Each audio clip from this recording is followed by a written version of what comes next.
Whoever thought here now would be side by side. Making music burning nice and side by side. Collaborating on the project is a case side. Celebrating, realizing what a true calling. We visualizing the type of future we wanna have. We feel forces, face fears for the bottom. We take chances, might fail, no problem. I feel it in my veins that my day's about to come. Look into my eyes, tell me what you see. I'm ready for detonation, suicide bomb. Hold on to your lady, cause I'm sneaking with the game. Give her the ice and she will never be the same. They say greatness, future generation. Father forgive them, but they don't know what they do. We making music, but they hating what we do. On a daily, that is what we Welcome everybody to an episode of Beyond the Black Tag. We're sitting here with myself, Jarom and my co-host, Mao Mchovile. Thanks for being with us. We are sitting with two guests on this episode. And these two are going to favor us with their missions, their experiences, and how they've been able to work together as a family. We're going to introduce to you the Brays. We have Brother Jarom Bray and Sister Daena Bray. Welcome, Hi. Brays. Thanks. How are you guys doing? Good. We're Yeah. excited to be here. Thanks for inviting us. Yeah, thanks for coming all the way from very far. Passports and everything. Yeah, passports and everything. Yeah, thanks for gracing us with your presence. We have been looking forward to this sit down. Okay. And yeah, we just wanted to ask a couple of things. So first icebreaker is, what were you guys listening to on the way here? The radio. Radio. It's 947. Yeah. That's You guys are boring. I don't Well, know. I don't know what the. I love 947. I listen to it all the time before my mission. And when I was in the UK, I was like, oh, I Just can't listen. listen. And so when I was listening, that's what we were listening to on the way here. It's I 947. still can't use the radio. Yeah. For a mission, I can't listen to the radio. Really? I have to choose what I want to listen to. I won't ever listen to the radio. To be fair, we were also listening to the GPS, like which one? Left now? No. Listening to the GPS. But thanks again, guys, for gracing us with your presence. Ethan couldn't make it. Okay, so for our family, there's actually 3 Brays who served missions. There's only 2 that are featured here today. And one that's going, is preparing to go. Oh yeah. Yeah. We just heard that. You guys are gonna tell us all about that, Yeah. right? But one of the first things we wanted to kind of find out is, who are you guys? All right. So we've obviously just spoken about briefly your names, but in reality, who are you? What's your story? Where you guys from? Where do you live? Okay, would you like to go first? Sure. Okay, so I'm Daena. I'm 21 and I just returned home from serving a mission in the Bristol, England mission. I've been home for about 3.5 weeks now. Still fresh. Yeah, still very fresh and being home. We live in Rhodopwet side, so not too far from where we are right now. But yeah, that's just a little bit about me. Just still trying to figure life out after being home, but it's Yeah. been good. Okay. Yeah, so I suppose as I mentioned before, I'm Jarom Bray. I've just turned 24, which honestly sounds a bit crazy to say that. So after returning home from my mission, I studied through BYU online Idaho and finished my degree there. And at the moment, I'm working part-time. I do a little bit of teaching on the one side and started a small business. And yeah, I love sports. I enjoy being active.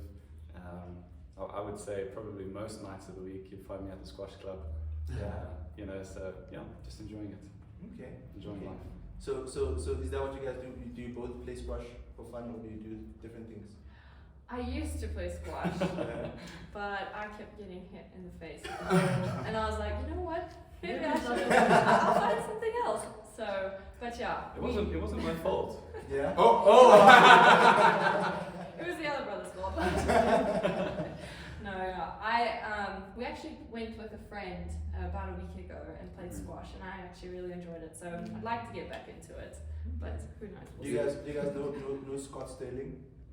You know Scott I Sterling? don't know. Okay, when you get home, Isn't he? Yeah. just search Scott Sterling. Am I gonna find something good or bad? Isn't he like Hopefully the good. Studio C actor or something? Yeah. Just gets hit in the face all the time. Oh, I really think so. it's basically my life.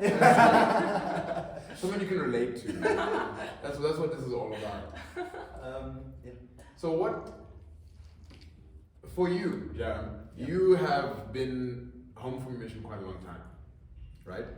I say that nicely. I promise. With an ancestor.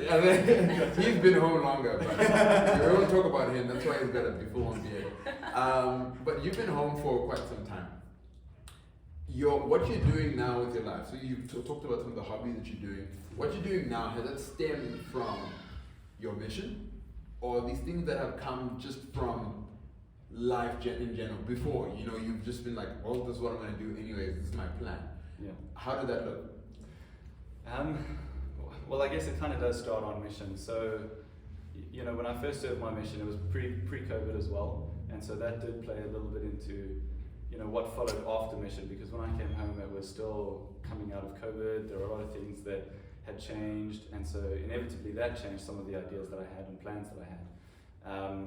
But I think on my mission it was a great time for me to grow, to develop, to really define myself and who I was.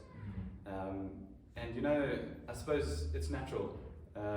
Growing up you have these bright ideas, you think, oh, I'm going to do this, it's going to be so easy. But on my mission, I think that's when I realized, hey, actually, perhaps I should consider something else. Perhaps I should venture here, try this, try that. And sometimes, it was, just reminding myself, hey, maybe just be patient as well. Just wait a bit and see how things might continue to change. Sometimes we get a plan and we think, right, that's it, draw the line, end game, here we go. But sometimes it changes as you go. So yes, my plan that I had before mission changed. I didn't really see myself coming home, studying online. That was something that was new. I studied business management. That was something I didn't see myself studying either. I originally wanted to become a pediatrician. I wanted to work with kids and be a doctor. But there was some times on my mission where I felt that, that was something that, not that I couldn't handle, but I felt that it was something that Heavenly Father didn't necessarily want for me. I had to trust that He knew me better, and it required a lot of faith, and I trusted that as best as I could. It wasn't easy, and it was difficult, but along the way the Lord opened up different doors, and He closed certain doors, and I feel like I was kind of funneled to where I needed to be, to where I am currently. So, things did change, they adjusted, but in all, it all worked out for good. There wasn't one thing would have been better than the other necessarily, because you never really know. But what I do know is, when I got home from my mission, spending this time with my family, saw my brother come home from his mission, I've seen Daena come home from her mission. Well, I got to see her leave as well, which was pretty special. So I saw her leave, saw her come back, and so it's been great spending time with them and continuing to build that relationship and that bond. Okay. Have you had any fears in starting what you've started? So you started multiple things and have ended multiple things and are continuing with other things. Are there any fears? Absolutely. I suppose the biggest fear is within yourself, knowing if you can actually accomplish the things that you set out to. You have those self-doubts, those self-worries. You think, well, maybe I could do this, but do I actually have it in me to fulfill that and to live it out? And the truth is, there are different moments. There are moments of strength where you feel great, you feel powerful, you feel enabled, you can do this. But then the reality is there are the opposites. The times when you do feel low, you feel worried, you feel concerned. I think your eyes are opened when you serve a mission, and when you come home, that process of your eyes being opened is only amplified. The reality really kicks in. You begin to see how the way the Lord works. And for 2 years you've seen the way the Lord works, then you come off, you see the way the world works. And it's not the same. There are those disparities. And so yes, a lot of fear does originate from those experiences and those times, but just sticking to what you know, remembering the lessons that you learned, remembering the witnesses that you received on your mission. That helps to really maintain that hope and combat that fear. And I feel like faith cannot exist without fear. I think it stems from a place of, because if you really know what's going to happen, if you know every corner, then I mean, is it really what we're learning on mission? In fact, because on mission you don't know if the appointments you've set, if they are all going to hold, you know, even the backups, are they all going to hold? And if they don't hold, what do? You know, you don't know what tomorrow's going to look like. You don't know. There's a lot of things that you can plan and not work out. Then what? And before we speak on your missions, because this is beyond the black tag, so we do focus a lot on what happens post your mission. You have three weeks of experience. You can tell us about it. but before that, we also wanted to go back to what happened before, right? You guys being groomed to be who you are today, right? I know, for example, I know both your parents. Yeah, I know both your parents. And for example, your dad set your mission as well. And how did that, for example, the household that you grew up in, impact you guys and cause you to say, we all want to serve, and this is how we want to show up in the world? Can you speak to that as well? Yeah. Well, I think my parents have always been a good example to us as kids, and you know, they raised us in the church and they taught us really good values. And I think, you know, they made it very clear that it was a choice that we would need to make. It's, you know, we obviously know that, and we're taught that serving the mission is encouraged, especially for priesthood holders. But obviously as a female, it was a little bit different. My mom was like, you don't have to serve a mission, it's your choice, I want you to make that choice. And I made that choice at a young age, and I was like, I will not be serving a mission. I did not want to do it, and it was the furthest thing on my mind. And then I think when Jarom went on a mission, I would listen to his experiences every week, and I would be like, wow, really cool experiences. But I was happy for him in the things that he was experiencing, and the things he was learning, and the testimony he was gaining. And I thought, well, that's great for you, but not for me. I don't know if I really want to go through that. And then, funny enough, when Ethan went on a mission, my other brother, I listened to his experiences and I saw the change in him. I saw his confidence grow, I saw his testimony grow, and I just felt something different. And I think, you know, the Spirit started looking at me and saying, well, you can have that too, Daena. The things he's experiencing, the feelings that he's having, the testimony that he's gaining, and, you know, growing, you can have that too. And I really, really wanted that. I was going through a difficult time through school and just life, and I just wanted to have that same connection and relationship with my Father in heaven that I saw my brothers having and experiencing. And I started thinking about it and praying about it, and I received that answer very, very clearly from Heavenly Father, that serving a mission was something that He needed me to do, and it was something that I was capable of doing. And I'm really glad that I listened to that prompting and accepted the call to go.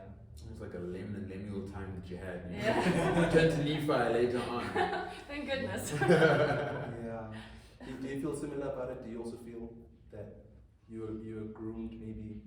Or I mean for her, your example was something that really, and Ethan's example was something that started something in her. But you were the first in the family. Well, from the children. Where'd you draw your strength from? Yeah, well, I mean, you know, it's interesting you saying the first. So on the way over here, we realized that we're actually the fourth generation missionaries in our family. Wow. So our great-grandfather, and I suppose this is what makes it personal to me. So my great-grandfather was called to the South African mission. So he served in South Africa, but he spent the majority of his time down in Cape Town. Then my grandmother, she was called to the South Africa Cape Town mission. My dad was called to the Cape Town mission, but halfway in through his mission, the mission split, and so he moved over to Durban. So he, I actually think it was majority, so he spent majority of his mission in Durban, but his call letter states Cape Town.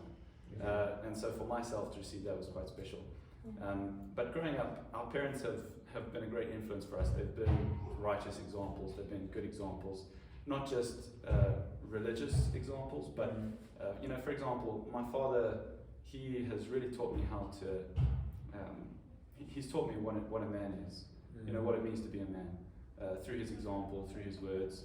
And over time, you know, that teaching of responsibility, I suppose, you know, it instilled in myself. I felt the importance of that. And actually, when I received my patriarchal blessing, there were a few words in there that referred to my family and who I am. And I realized that I am who I am because of them, because of their long-term sacrifices. You know, there is so much all around us from our family that we are blessed to be able to draw upon from their experiences, their joys, but also their lows. And so all of that cultivated together to build my confidence to say, hey, this is what I need to do for myself. I had love for the Lord, and so that also played a major role in it, obviously. But there was an essence of being able to stand true to those sacrifices that my family made. Those sacrifices of faith. I wanted to contribute to that. Man, sure. So there's a family history. The coolest part about your family is your grandfather and grandmother, when they were serving in Durban, during the time of the Durban temple being built and things like that, they were in our ward. Yeah. So we loved Elder Sister Bray. Yeah, we loved Elder Sister Bray. Little did I know there was more of them. And when I came and served here, I served in the ward at the time there was Discovery. Now it's been, did I say Liquidate? No, I don't know. I don't know how, but Dissolved. That's the one, it's been dissolved. And they were in the ward, and then I met the family, and I took a picture with Sister Bray, the elder. And then I had there's Sister Bray, the younger, then there's Sister Bray, the youngest, and there's still another one of them. So it's just like, everybody's Sister Bray. So I think it was just really cool seeing that, and noticing that with your family, that it's such a, and I guess that's why we love family history in the church. We get to know these stories that, push us to continue, to make us stronger. Historical faith, as has been explained to you. Elder Matofotata once talked about there's historical faith and spiritual faith. Historical faith is believing in the people that have come before us, saying that I'm going to do this because my father did this, my grandfather did this, ABC. Yeah. Then there's the faith that you have, the testimony, saying that this is what I'm going to do. Something you want to say? Yeah, I was just thinking, what you were saying at the beginning of my mission, I felt very much like every time I was faced with a hard thing or a difficult challenge, I just thought a lot about my brothers, and I was like, well, they did this, and they pushed through, and I'm stubborn, and if they did it, I can do it too. Yeah. And then I noticed as I progressed on my mission, I realized that I was now doing it for myself. And I knew that I was strong enough, and that I did have that spiritual and physical strength to do it. And so it was cool to see how they carried me through weak points of my mission, and it helped me build my own strength to be able to carry myself for the remainder of it. And that's what it's supposed to be. I mean, I found myself in the beginning of my mission, I had selfish reasons. And I tell this to my missionaries all the time, that if you start your mission with selfish reasons, go for it. As long as you start your mission. By the end of your mission, if you do not find a purpose or find a reason to be here, that's where you will suffer or struggle after your mission, because you have no clue. My reason I found, I just love people. So I have to be here, because this is where I get to show that love. Absolutely. So I've got questions of difficulty. Okay, so you just alluded to for example, when things were tough, their example maybe was like kept you strong.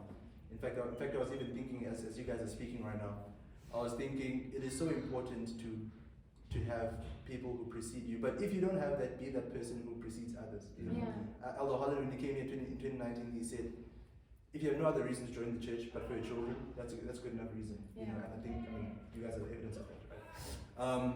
But my question goes with difficulty. You said, for example, in moments when it was tough in your mission, you had to draw on a certain strength.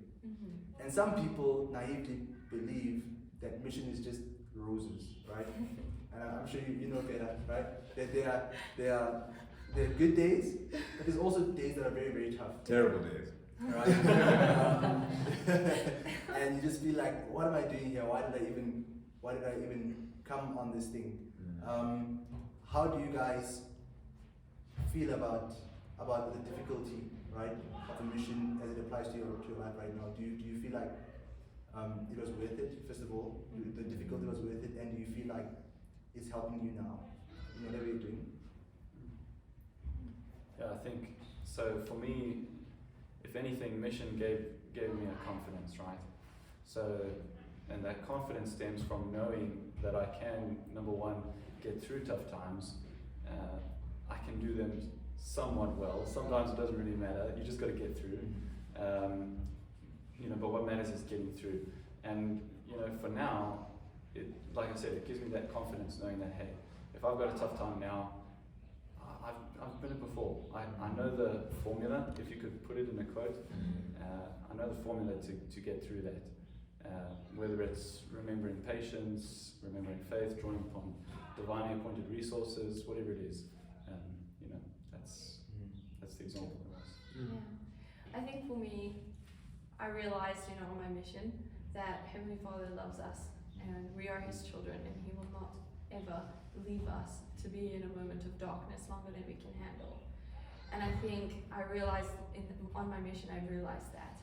And, you know, because I'm very lucky to say that my life hasn't been extremely hard. And so going on a mission and really dealing with hard things, that's kind of when I was faced with those challenges. But I never at one point on my mission said I want to come home, because I knew that I had come out for a reason, and I knew that Heavenly Father would give me that strength if I asked for it. And time again, He did. He, you know, God is never wrong. He always comes forward and He brings, you know, double the power. And I think when I returned home, I was feeling really, really emotional the first week, and I didn't really know what I was doing with myself, and I was like, maybe I should have extended and had 6 more weeks. I'm like, what am I doing here? I shouldn't be home yet. Because I just obviously had 2 brothers who did 2 years, and so to go from 2 years to 18 months, I was like, this feels like it was too short. I should have done 2 years. I was like, oh, maybe I should have done 6 more weeks. And I remember going to the temple and sitting in the celestial room, and you know, I was crying and I was saying to Him, Father, I don't know what to do. I feel so down, and please, you know, help me. And I immediately felt a prompting to turn to the scriptures. And just as I did on my mission, every time I faced a difficult thing, I would turn to the scriptures. And I remember reading in John 14, it spoke about how, you know, Jesus Christ would not leave us comfortless. He would come to us. And I almost felt as if Heavenly Father was saying to me, I didn't leave you comfortless on your mission. For those 18 months, you went through hard things and you went through good things, and I never left you in any of that. And I'm not going to leave you now. And I think that really hit me hard. And I think it made the rest of my adjusting period slightly easier, knowing that Heavenly Father didn't abandon me in those 18 months, and He wasn't going to do that now. And I know that He's been comforting me, you know, through scriptures, through conference talks, through siblings that have been able to help me through this process, and through members of the church and you know, members of my bishopric. It's been an interesting 3 weeks for you, hasn't it? Yeah. And then to find yourself here, just talking about the same thing. I just think, because my version of coming back was weirder, because I came back on a Tuesday. Friday, I was going to my first convention. I remember seeing you there. Yes, and I'm in the bus, and like the person who trained me was sitting next to me, because he was now training me to be in real life now. He was sitting next to me on the bus, and I'm sitting here in the corner looking out the window, because I'm like, I don't know when I'm supposed to be here. I don't know, you know, and I was just like so scared actually, because I'm like, should I hug the sisters? Should I give them a handshake? You know, am I gonna date? What am I gonna do? You know, I was going through all of that in my head. So I can understand how you're feeling, and you know, I might not be as much as an emotional person, you know, as you. You know, I don't know, crying in the temple, it's hard for me. But I can understand where, because you're not trying to find out The sincerity. you know, and what's next, or like, Heavenly Father, what do you have for me? And I don't know, have you come to an answer of what will you have you do? I think I haven't gotten that answer right away. I think something that comes to my mind a lot is Elder Bednar spoke about light, and you know, like receiving revelation and the patterns of light, that's what it's called. And I think, you know, I've been very okay with realizing that I might not get the light all at once, you know. I realize that things will come line upon line. And I think understanding that has helped me to see a little bit more. You know, I kind of said that I was in between, like, oh, I should have extended 6 weeks. What have I done? I can't go back. You know, so I was like, why did I have to, you know, like why? I felt a prompting to come back when I did, you know, so why, you know, why was that? And it wasn't long since I had been home, and I'd met someone who was a return missionary as well. And when I was speaking to him, he really, really helped me see a different side of things. And it was really helpful to speak to someone who's going through it like right now. Yeah. He had only been home a month, and so we were on a very similar page. And I looked at it and I was like, okay, I was supposed to meet you, I was supposed to talk to you, you were supposed to help me, maybe I'm helping you. And then not long since being home, we went to Durban for the weekend to visit my great grandmother who turned 100. Oh. Yeah. She's fighting with Russell and Nelson. Yeah, I know. It's a race. And so we went down to see her, and she'd had a bad fall, and so she's in the hospital currently, and she's not doing very good. And so when I stood there at her bedside and I was seeing her for the first time in 18 months, I really just felt like I needed to come home and I needed to see her and I needed to say goodbye, in case the worst did happen. And so I think being there and seeing that and having that closure with someone that I'd looked up to my whole life, to be able to be by her side in her worst moment and thank her for being a good example to me, I realized, there is a reason that things happen in the timeline of God's time, It's not my timeline, it's his timeline, and there's things that happen for a reason. And since I've been home, I didn't see this big light up path saying, this is where you're going, this is what you need to do. Right. I've seen little things every day saying, this is why you're here at this point, and this is what I can help you do to get through this week, to get through this month. And so I think, I still don't have it all figured out, but I do know, and I have complete faith that God is not going to leave me. He's going to come to me, and I'm going to work as hard as I can to get to where I should be and make a plan and give it to him and ask him, to help me with that plan. Sure. And sometimes it's easy to recognize. Other times it's not easy to recognize when that plan is being. I'm thinking about Nephi. Although Ben likes to speak about this, he says they're told to go to Laban to fish the plates, and the first time they don't succeed, Laban throws them out. The second time they don't succeed, after bringing back gold and precious things. And I think that after the third time he succeeds. And people often say, well, Nephi failed a couple of times. And other things, no, he didn't fail, right? He was learning something each time. And I think in your case, for example, right now, well, sometimes God can be clear and say, Daena, go this direction, Jarom, go this direction, this is what you're going to do. But other times you just won't know, and you just have to put your feet in, and you only see in hindsight that I was actually being led. It's not that clear, it's very, very blurry. I have a question. It might deviate a little bit from our current conversation, but what do you feel like leaders are missing when it comes to return missionaries and adjusting home? We were speaking earlier before we started recording about the need to have a return missionary MTC, right? Just training for life again to adjust back. I guess there is what is this thing called? My plan. There is the my plan.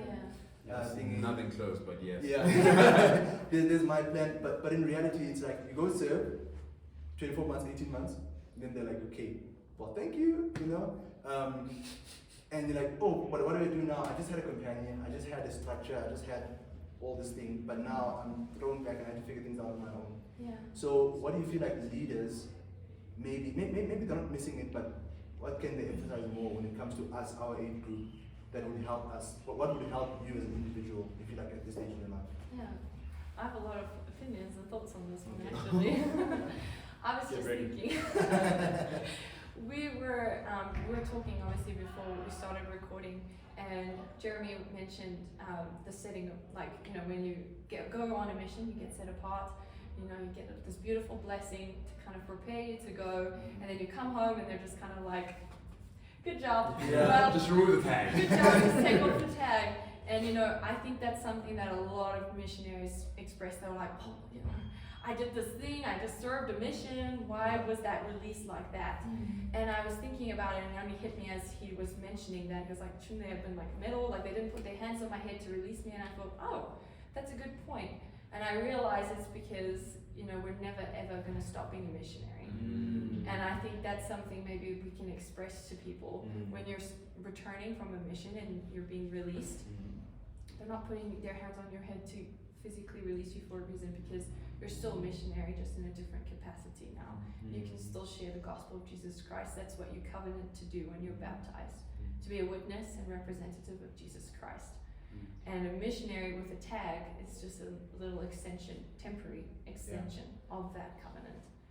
And so that was my first thought, was helping them realize, having leaders help those returned missionaries realize that this is why we're doing it this way, because you are still going to be serving the Lord, just in a slightly different way. And the second thought, I was talking to you guys earlier, and I said, I mentioned something. I said it's a lot easier to stay in shape than to get back into shape. And so I think when a missionary comes home, I think it's very wise to give them a calling, to give them ministering assignments, to get them to keep on going, because it's a lot easier to keep that spiritual momentum than to stop. We learned that in our recent Daniel conference, where he was speaking about the canoes, and how when he stopped and slowed down, that's when he fell. And so I think I don't personally want to fall, and I know that pushing and having callings and assignments within the church is going to help me to keep that spiritual momentum, and it's going to be vital in my growth. I think, from my own experience, I think that leaders are more prepared and willing to provide support than sometimes we as returned missionaries think and feel as well. I had an experience where, I don't know, I was a bit unsure about what to do going forward. I had this calling, I felt like I had these demands that I needed to rise, and I just felt, this week is not my week. I felt like I just couldn't put forward what was required. And I approached this leader, and I expressed that to him, and amazingly he came and he said, well, thank you for sharing that with me. I'd like to share my experience, or an experience, with you. And he shared his experience, and I realized, wow, actually, okay. I didn't really realize that we would feel the same, we would have the same experiences. And he kind of told me, just remember perspective, right? Just remember that. He wasn't saying, look at me, I'm so great, but in an essence, he was saying, look, I've had this hard time, I've experienced this difficulty, I've sort of felt what you felt in some way, and he says, but I've worked through it, and look where I am now. And I think that was very valuable for me, because, sometimes we do kind of look at people and we think somehow they were fast-tracked there.